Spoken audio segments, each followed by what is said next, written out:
पर ये इवेंट हो रहा है। इशफाक जब्बार एक्स लेजिस्लेचर जिसकी अपनी पार्टी है, ये अपनी पार्टी को अपना समर्थन दे रहे हैं। इसी सिलसिले में ये प्रेस कॉन्फ्रेंस का इनेकाद है। इशफाक जब्बार इसको खिताब करेंगे। जी, आप सबका शुक्रिया, आप यहाँ पे आए।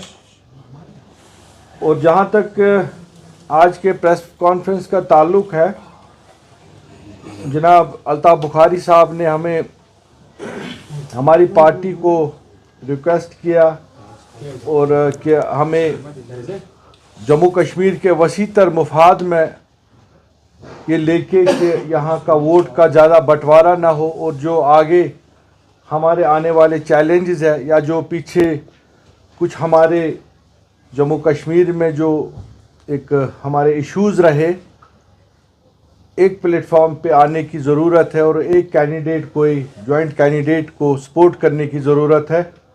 हालांकि आप सबको पता है कि मैं भी खुद भी एक कैंडिडेट था जो मेरी पार्टी ने मुझे खड़ा किया था, लेकिन जब हमें लगा कि यहाँ अगर हम सारे वोट को बांटेंगे तो मुमकिन है कि उस सूरत हाल में ऐसा कैंडिडेट आ सकता है कि जो जम्मू कश्मीर के आवाम को एक्सपेक्टेशंस है आज की डेट में अल्ताफ़ बुखारी साहब पे या हमारी जमात पे, वो शायद फुलफिल नहीं हो पाता। क्योंकि इस वजह से हमने आज फ़ैसला किया है कि हमने काफ़ी गौर खोज करने के बाद, अपने साथियों से बात करने के बाद, कि जम्मू कश्मीर अपनी पार्टी का जो कैंडिडेट है, हमारे कोलीग भी है जनाब अशरफ मीर साहब, और उनको हम अपना भरपूर ताउन देंगे, चाहे वो ज़िला गांदरबल से होगा, श्रीनगर से होगा, बडगाम से होगा, पुलवामा से होगा, शोपियां से होगा।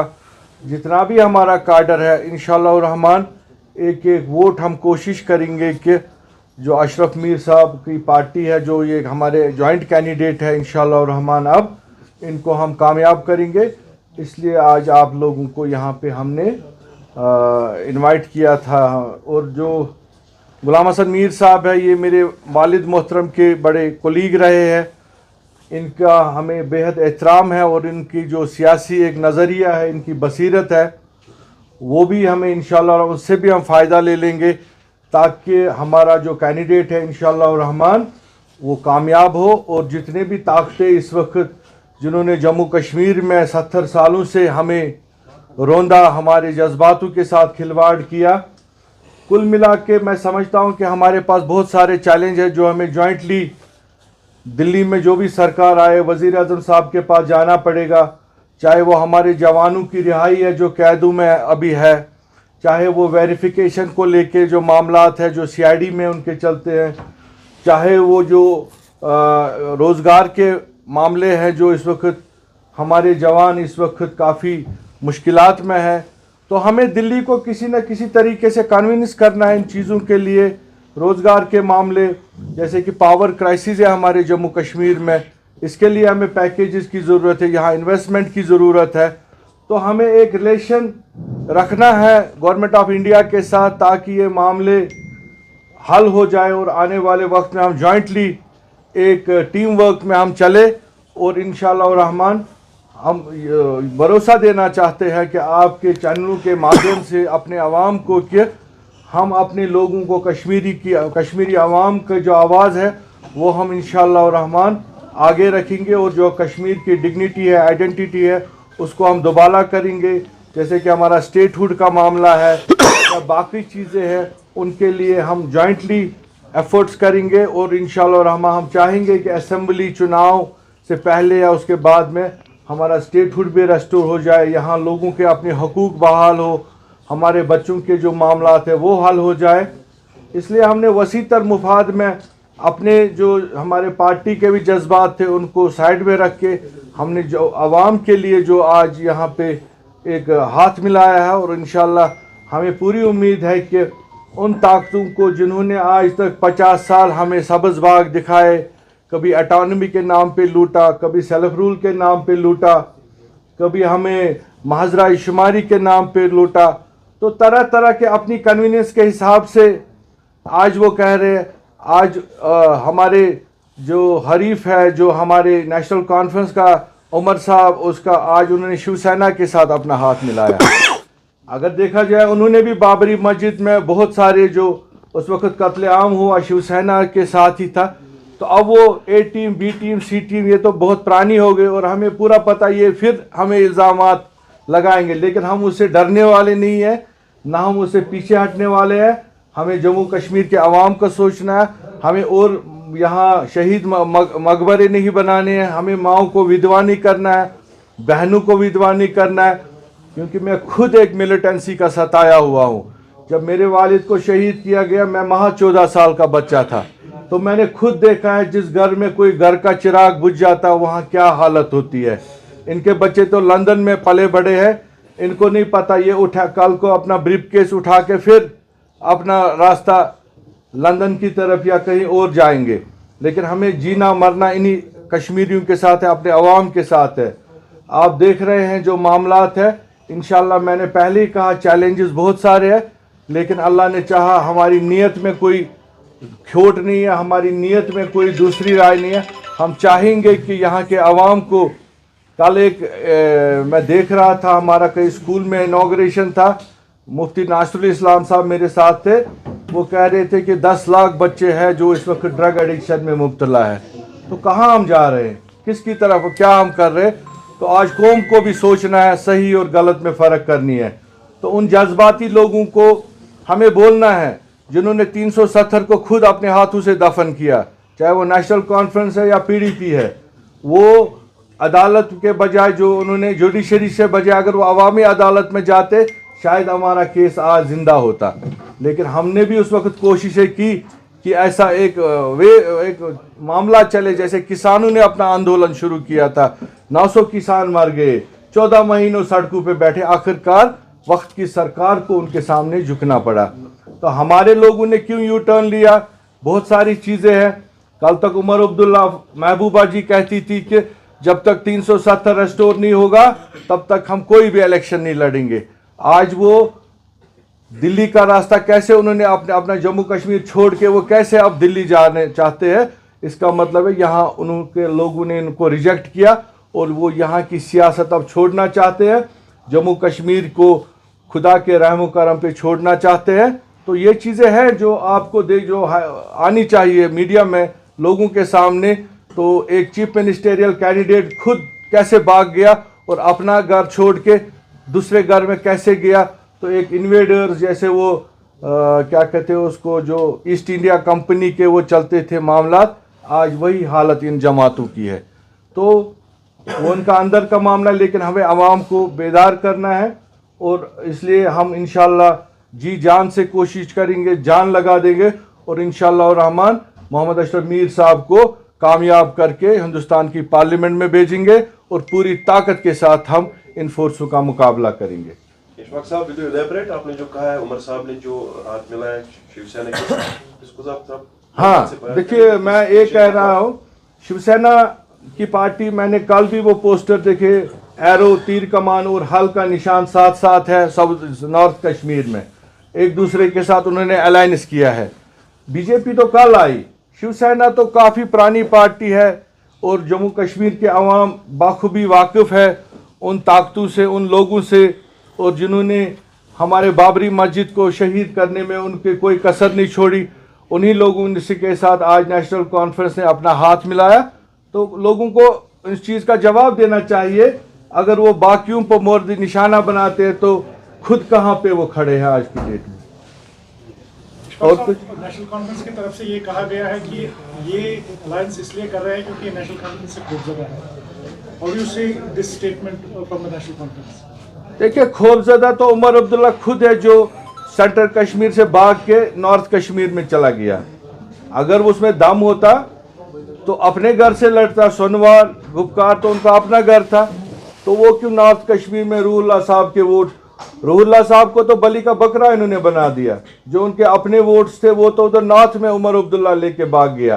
तो उमर साहब खुद पहले उस चीज़ को डिफाइन करे ना, वो सेंट्रल कश्मीर डर की वजह से भाग गया या वो अब जम्मू कश्मीर को जो उन्होंने अलविदा अब कह दिया, वो दिल्ली में अपने आखिरी के दिन गुजारना चाहते हैं, तो उस चीज़ की भी वजाहत उनसे लीजिए ना।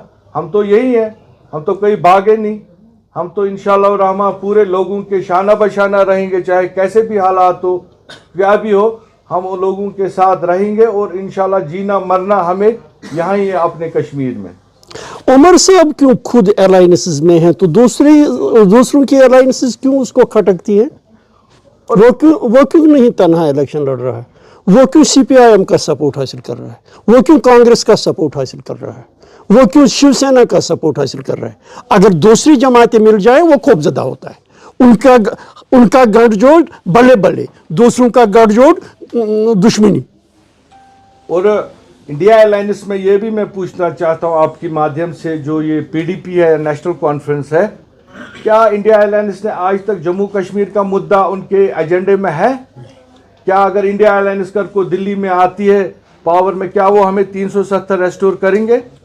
क्या वो जो हमारी बाकी चीज़ें हैं उसमें वो देंगे, या ऐसे ये मान या ना मान मैं तेरा महना, बेगानी शादी में अब्दुल्ला दीवाना, अपने वो दिखावे के लिए वो अपना वहाँ दिल्ली के लिए वो अपना डिफेंस रखना चाहते हैं? ये भी तो बात होनी चाहिए ना। अगर इंडिया अलायंस है तो क्या वो ये चीज़ें हमें उनके एजेंड, जैसे बाकी स्टेटों के एजेंडे, जम्मू कश्मीर का कहीं पे है? स्टेटहुड का तो कुछ नहीं, वो तो ऑनरेबल होम मिनिस्टर ने ऑन द फ्लोर हाउस बताया, हम वो वापस कर देंगे, वो तो हो ही जाएगा।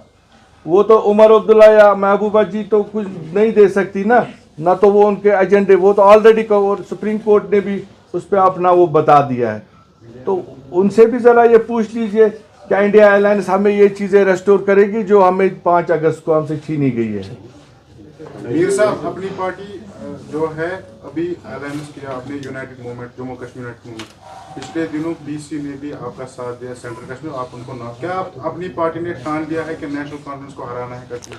देखिए, ये नेशनल कॉन्फ्रेंस या तंजीम का मसला नहीं, ये उस नैरेटिव की दास्तान है जिस नैरेटिव ने जम्मू कश्मीर में तबाही मचाई।